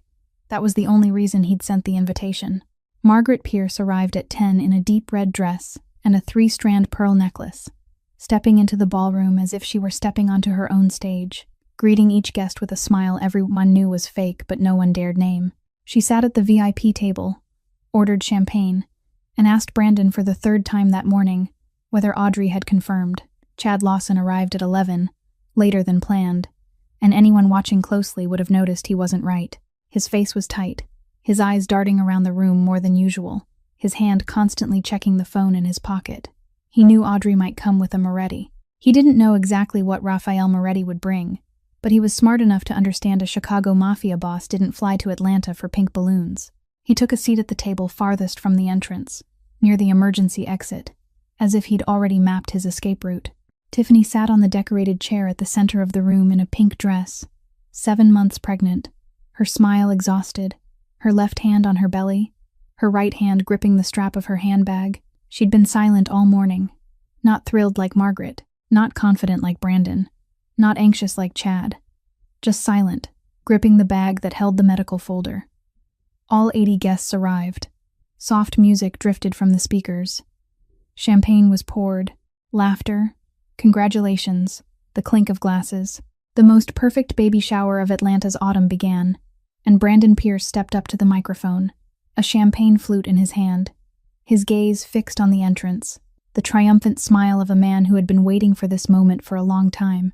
"Ladies and gentlemen," he said, his voice filling the room, "I'd like to welcome a very special guest tonight." A champagne glass shattered across the marble floor. Margaret's face went white. 80 guests froze like statues. And Tiffany, while the room was still trapped in shock, rose slowly to her feet. Tiffany rose from the decorated chair at the center of the room, one hand supporting her 7-month belly, the other pulling a paper folder from the handbag she'd been gripping for 2 days. The entire ballroom was still reeling from Audrey, from Raphael, from 3 little boys with gray-blue eyes, and no one had even finished processing what was happening when Tiffany opened the folder, lifted it up, and her voice cut through the crystal ballroom, cold, clear, not trembling even once. "No, Mother. The doctor didn't say she was infertile." She turned to Margaret, then to Brandon, then to the 80 guests frozen like statues. She opened the folder and read aloud the diagnosis line she'd reread dozens of times over the past 2 days, until every word lived in her mouth.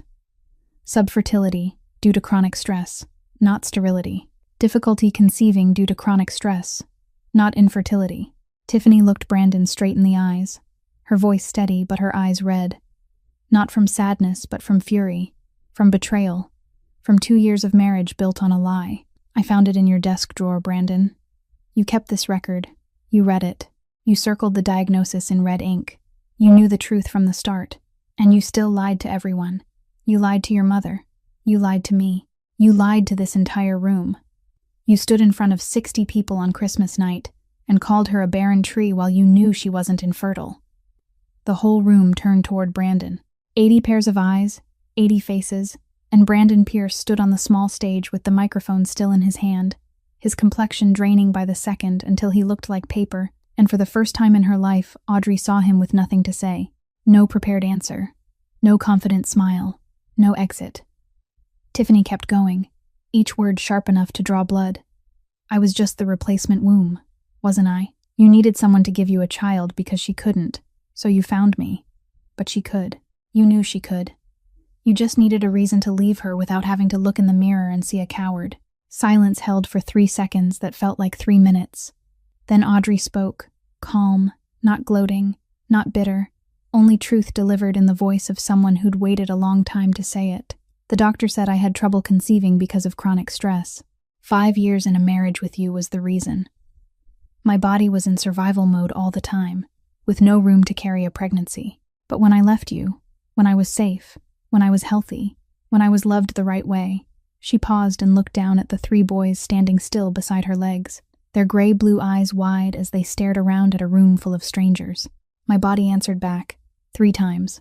Raphael Moretti stepped forward 1 pace and took his place beside Audrey, his hand settling on the small of her back, and he looked at Brandon with the same icy intensity reflected in the gazes of his 3 sons at Audrey's feet.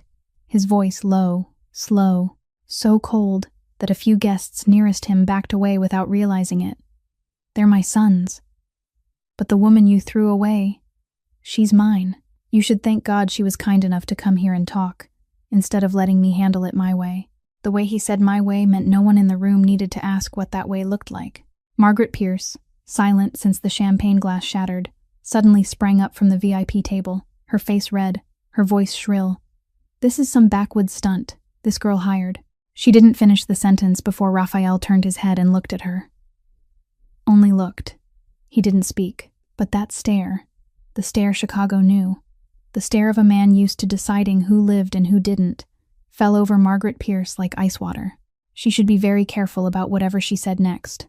Margaret opened her mouth, then closed it, then sat back down. For the first time in 61 years, Margaret Pierce went silent mid-sentence because she was afraid. On the other side of the room, near the emergency exit, Chad Lawson had risen from his seat at some point and was quietly moving toward the door. He walked fast with his head lowered, trying to blend into the murmuring crowd. But when he reached for the handle, another hand was already there. Nico Santini stood blocking the emergency exit, broad shoulders filling the frame, a face like stone, and he shook his head once. Raphael didn't look toward Chad, but his voice carried across the room, gentle, polite, and chilling in the way only truly dangerous men can manage.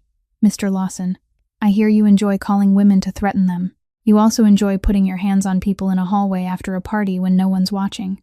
The room fell dead silent. Chad froze by the emergency exit, his face turning a sick gray. Brandon looked from Raphael to Chad, confused, stammering. Chad, what are you doing? Raphael continued, still gentle, still polite, as if he were reading a restaurant menu, and a few other interesting details. Money laundering for the Volkov Group on the East Side.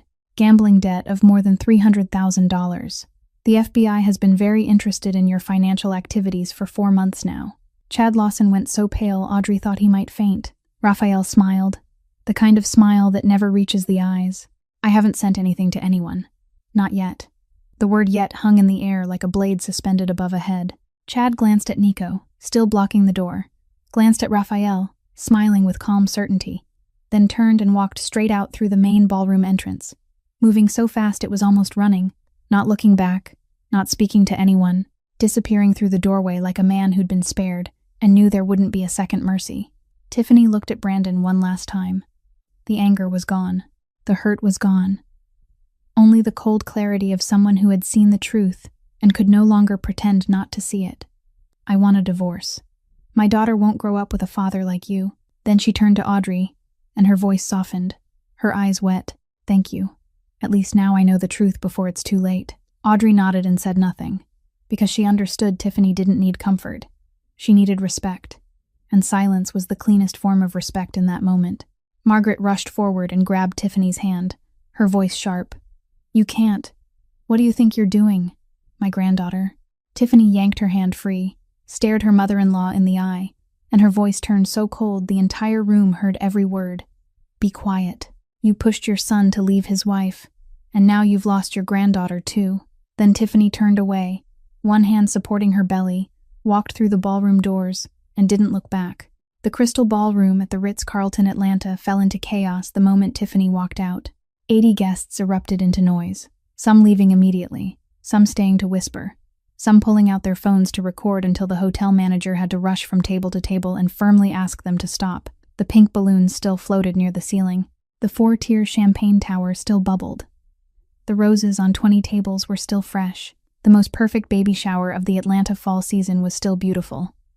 Only now no one wanted to stay long enough to watch it be beautiful. The hotel manager, a 50-year-old man in a gray suit with the practiced face of someone who'd witnessed enough banquet room scandals to stop being surprised, approached Brandon and suggested gently but decisively that everyone should move into the private meeting room behind the ballroom. What he meant was, take the drama out of my event space before somebody posts a video online. Brandon followed like a sleepwalker. His mind still hadn't fully processed what had just happened. Audrey arriving with 3 children and a Mafia boss. Tiffany pulling out medical records in front of 80 people, his wife saying she wanted a divorce and walking out without looking back. It had all happened in less than 15 minutes. 15 minutes that destroyed everything Brandon Pierce had built in the 3 years since he shoved Audrey out the door. Inside the private meeting room, Brandon turned to Audrey and said he wanted to speak with her alone. Raphael, standing beside Audrey with Remy in his arms, Ben clinging to his leg, and Asher fiddling with the buttons on Nico's vest behind them, looked at Brandon and answered calmly, "She's not going anywhere without me." It wasn't a question. It wasn't a suggestion. It was as obvious as clouds in the sky and wind in Chicago. Brandon looked at Raphael, then at Audrey, swallowed hard, and accepted it, because he no longer held the power to demand anything. Wesley Grant stood in the corner with his arms crossed, silent, his face a mix of pity and I told you so that he tried to hide and couldn't. Margaret tried to follow them in, but Nico blocked the door, and she didn't dare push past the man she'd watched 30 minutes earlier. Stop Chad Lawson at the emergency exit with a look that could freeze a body in place. Brandon faced Audrey, and the first thing he said wasn't an apology, wasn't an explanation.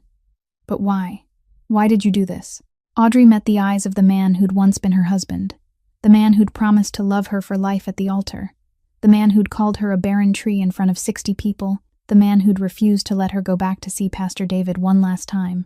And she answered in a calm that surprised even her. "Because you invited me. Come see what a real family looks like." "I did. And I showed you mine." Brandon took a step back as if he'd been slapped. He stared at the floor, then looked up, and his voice cracked. No longer the arrogant voice from the stage, but the voice of a man watching the consequences of everything he'd done crash down all at once. "I lost Tiffany. Our unborn daughter lost her father." Audrey watched him, and for a brief, razor-thin moment, she felt pity. Then she remembered Christmas night, remembered 60 pairs of eyes, remembered the hotel hallway and Chad's hand on her body, remembered the courthouse and 3 lawyers across from her while she sat alone, remembered the Greyhound station at 3 a.m, and the pity dissolved. Not because she was cruel, because she'd spent every last drop of pity on herself over the past 3 years, and there was nothing left for the man who'd caused all of it. She said, "Her daughter didn't lose her father. She was saved from a bad father before it was too late. I wish someone had saved me sooner." Wesley shook his head from the corner, his voice tired, the voice of someone who'd said this too many times and never been heard. "You were warned, more than once." Brandon didn't look at Wesley. He looked at Raphael, and in his eyes Audrey saw something she recognized as envy. Not envy over Audrey, but envy of what Raphael had and Brandon never would. The absolute loyalty of a woman who would choose him even knowing exactly who he was. Brandon asked Raphael, almost in a whisper, "Who are you? What makes you think you're better than me?" Raphael set Remy down so the boy could stand beside Audrey, then stepped 1 pace closer to Brandon. The 2 men faced each other less than a meter apart, and the difference between them was so stark no one needed to name it. Brandon in a wrinkled suit, eyes red, sweat on his forehead, hands shaking. Raphael in a black 3-piece suit without a single crease, gray-blue eyes steady, posture straight, calm to the point of cruelty. Raphael spoke, low, no raised voice, because what he said carried enough weight without it. "I'm not better than you. I'm a criminal. I do things you don't dare imagine." Silence. Brandon stared at him, confused about where this was going, and Raphael continued, slower now, each word falling into the room like drops into a still lake. "But there's one thing I never do. I never look into the eyes of the person I love and tell her she's broken." Raphael held Brandon's gaze for 3 seconds, then said the last line, gentle in tone but every word driving into Brandon like a nail. "She wasn't broken. She never was. You're the one who's broken." Brandon didn't answer. Not because he chose silence, but because there was nothing to say. No words could argue with what had just been spoken, because it was truth, and truth doesn't need anyone's permission to exist. Raphael turned away, placed his hand on the small of Audrey's back, lifted Ben into his free arm, and Nico picked up Remy while Audrey lifted Asher. They walked out of the meeting room, down the ballroom corridor where a few last guests still whispered, through the Ritz-Carlton lobby where the manager bowed politely, and into the Atlanta afternoon sun. No one looked back. The meeting room door closed. Brandon Pierce stood alone in the empty room. Wesley had already left at some point, shaking his head, saying nothing more because he'd run out of things worth saying. Brandon's phone buzzed. A message from Tiffany. "Don't come home tonight." Then a message from his company. "Emergency meeting Monday." Then a message from Margaret. "What do we do now?" Brandon didn't reply to anyone. He only stared at his hand, at the second wedding ring still on his finger, white gold, catching the meeting room light, and he realized it was about to become the second ring he'd have to take off. News spread through Atlanta's upper crust faster than wildfire in a dry season. Someone among the 80 guests had filmed the whole thing on a phone, hidden under a table. And less than 24 hours after the party, a 6-minute video capturing everything from the moment Audrey walked in with 3 little boys and Raphael at her side, to the moment Tiffany raised Audrey's medical file and announced a divorce had been shared in every group, chat, every brunch circle, every golf club, and every country club from Buckhead to Brookhaven. Nobody posted it publicly because this crowd had an unspoken rule about discretion. But that rule only applied to the surface. Under the surface, everyone knew, everyone talked, and everyone chose a side. Nobody chose Brandon. The Pierce Financial Board called an emergency meeting on Monday, exactly as that text had warned. Officially, it wasn't about a personal scandal, because in theory, a CEO's private life didn't concern the company. But in practice, when 3 of their biggest clients called within the same morning to move their accounts elsewhere because they no longer trusted the integrity of the man at the top, private life suddenly became business. Brandon was encouraged to take an extended leave. Not fired, because he was a co-founder, but everyone understood what an extended leave meant in finance. It meant, don't come back until people forget. And Atlanta never forgets. Chad Lawson fell faster than Brandon. 2 weeks after the party, an unmarked envelope appeared on the desk of the FBI agent leading the Volkov money laundering investigation.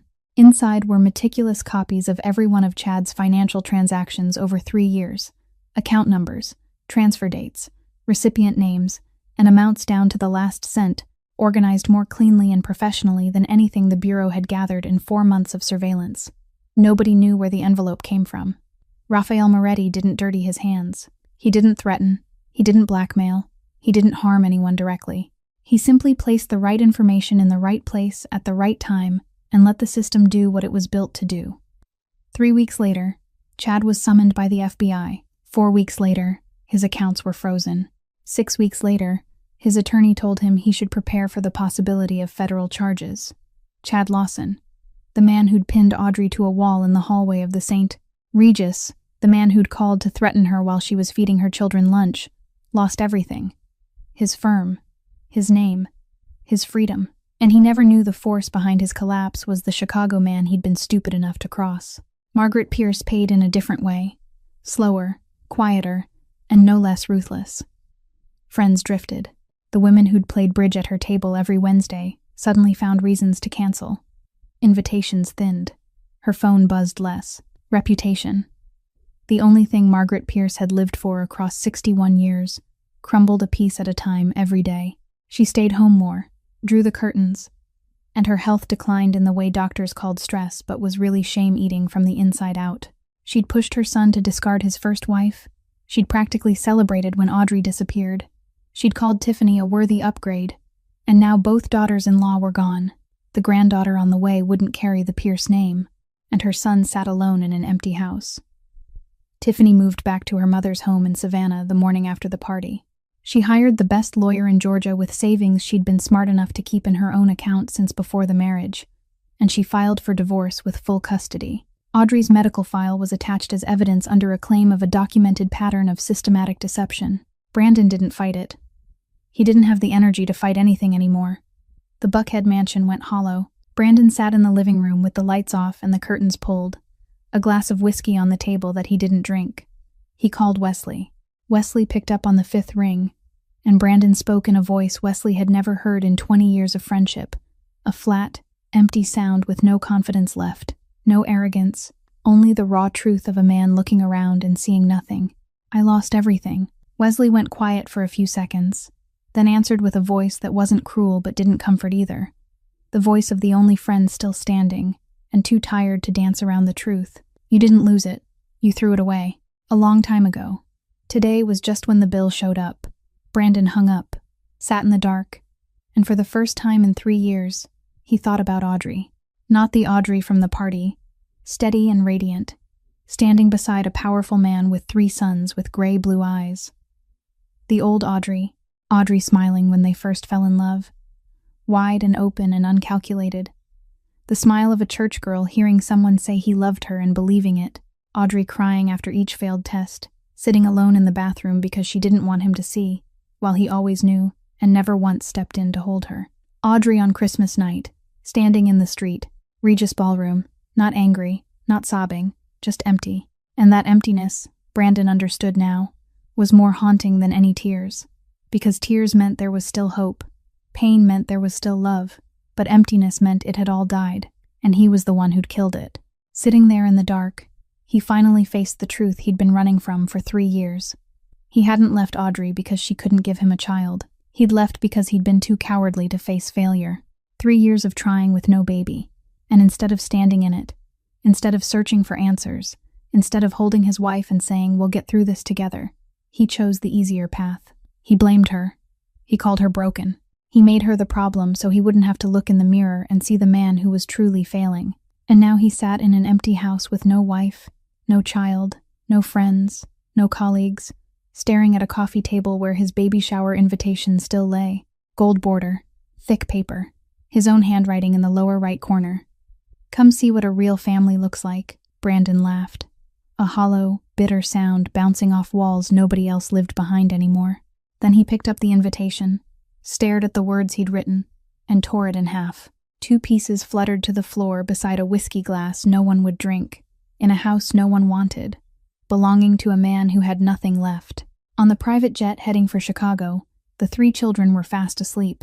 Asher was tucked neatly against Raphael's chest, small head resting over his father's heart, one hand gripping the collar of that black suit as if he couldn't bear to let go, even inside a dream. Remy and Ben were stretched out on the leather sofa, each hugging a teddy bear Leah had bought at the airport that morning, their legs tangled together, cheeks flushed with the deep sleep that comes after a long day they didn't really understand, except for the parts that felt like magic. They got to fly, they got to wear handsome little suits, and they got ice cream twice. Audrey sat by the window, watching the night sky while the city lights below flickered like falling stars in reverse. And she spoke softly, her voice not sad, not happy, just light. She said she thought it would feel better than this, but it only felt lighter, like finally setting down a stone she'd carried for 5 years. Raphael looked at her, still holding Asher close, and said that was closure. Audrey turned toward him, tracing with her eyes the scar along his left jaw, every millimeter of it already memorized, taking in his ocean-colored eyes, now softened and warm under the cabin light, taking in Asher sleeping peacefully on the chest of the man all of Chicago feared, and she said thank you, not for today, but for everything, for the night in the dark alley, for not leaving, for coming back after he almost pushed her away, for the 3 little boys sleeping behind them. Raphael leaned down and kissed her forehead, gentle and slow, then spoke in that low voice meant only for her, telling her she had saved him more than he'd saved her, that before her he was just a criminal with money, and now he was a father. The jet landed in Chicago close to midnight. Janet was waiting at the gate of the Lincoln Park mansion, wrapped in a thick sweater, rosary beads clutched in her hand. And when she saw her 3 grandsons sleeping in Raphael and Nico's arms, she crossed herself, then carried Asher inside, murmuring in Italian, and Audrey understood enough now to know Janet was thanking God. Frank Moretti, Raphael's cousin, 68 years old, former consigliere to the family, the man Raphael called uncle and respected like a father, took Ben from Nico, and his eyes filled with tears.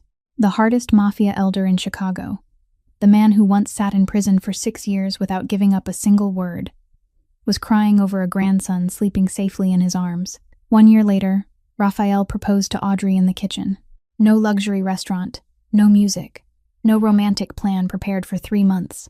Just Audrey cooking pasta at 6 o'clock in the evening, hair pinned up, flour dusted across her shirt, and 3 3-year-old boys in high chairs smearing tomato sauce across their faces, into their hair, and all over the table.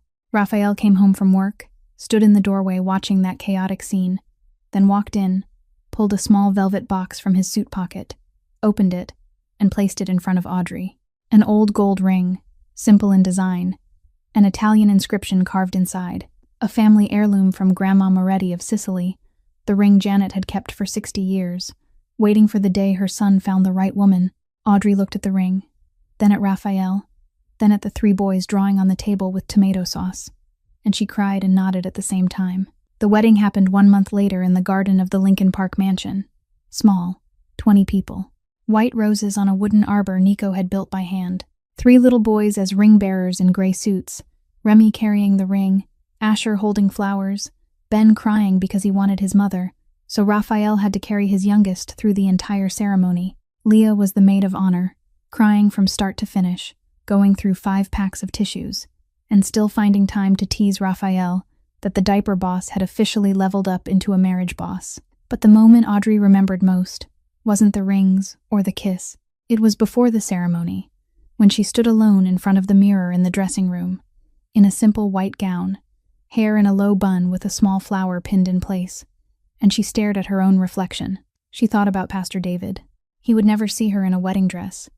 He would never walk her down the aisle. He would never know that the little girl he'd taken in after a car accident at 8 years old had finally found a home. She whispered that she wished he were there. Then there was a knock.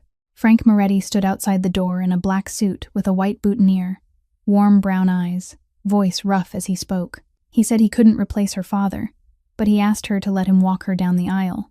Audrey cried, nodded, and Frank led her through the rose garden to where Raphael was waiting, Ben in his arms, gray-blue eyes brightening the moment he saw her. In the months that followed, the news arrived in pieces, like the last pages of a story, where each person wrote their own ending. Brandon Pierce sold his house in Buckhead, moved to Nashville, began therapy twice a week, lived in a small apartment, worked as an independent financial consultant, and his name no longer appeared on any list of Atlanta's elite. Tiffany had a baby girl, named her Juna, and kept in touch with Audrey. Not often, but sincerely. 2 women connected by a strange thread, the fact that they had both once loved a man who didn't deserve either of them. Margaret lived alone in a mansion, too large for one person. Friendships faded, her health declined, and the reputation she had spent a lifetime building was now nothing but 4 walls and silence. Chad Lawson lost his freedom, faced federal court, received a sentence of 14 months, and when he got out, he would have nothing. The 3rd birthday party for Remy, Asher, and Ben was held in the Lincoln Park garden on a Sunday afternoon in September. Sunlight golden, wind soft, leaves just beginning to turn. Raphael stood at the grill with his sleeves rolled up, tattoos visible along his forearms, and Audrey knew each one was a story he'd never tell anyone, an apron tied at his waist, looking more like an ordinary weekend father cooking meat than a mafia boss who controlled half the city. Leah sat beside Audrey on the back steps, a glass of lemonade in her hand, watching the boys race through the garden, and she asked if Audrey had ever imagined life would look like this. Audrey laughed and said that 3 years ago she was sleeping in a shelter. Leah laughed too, and said now Audrey's ex-husband was living in a Nashville studio apartment. They both laughed, the light-relieved laughter of 2 friends who had survived too much together to need explanations anymore.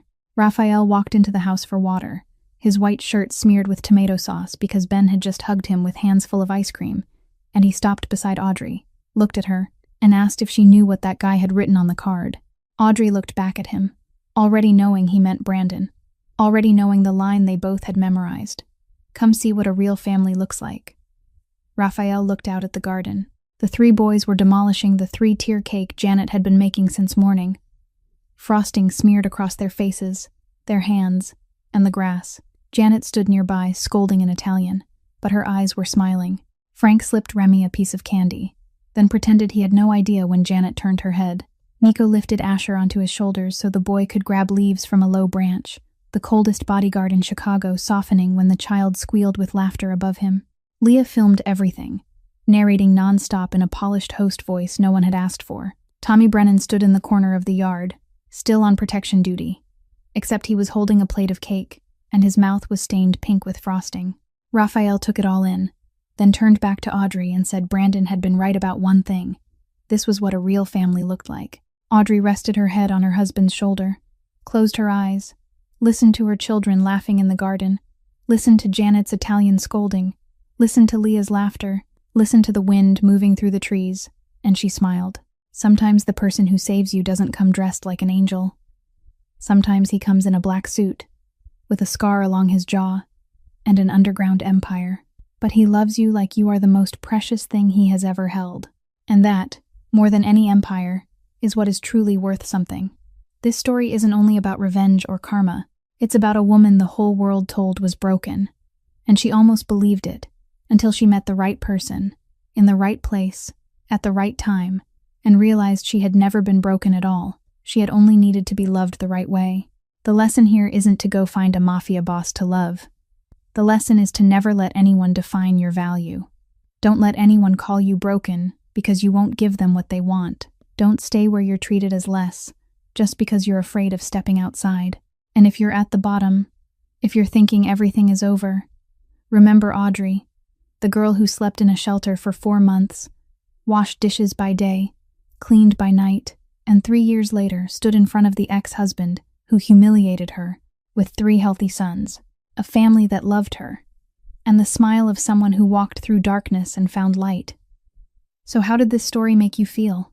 Have you ever been in a place where someone made you believe you weren't good enough? Have you ever had to stand up from the ruins and rebuild everything with your own hands? Share your feelings in the comments. We always want to hear the stories that come from deep in your heart, because every story deserves to be told. If this story touched you, please hit like, share it with someone who needs to hear it, and subscribe to the channel and turn on notifications so you don't miss new emotional stories every day. We wish all of you watching this video strong health, a joyful life, and days filled with peace and happiness. Thank you for being with us. Goodbye, and see you in the next video.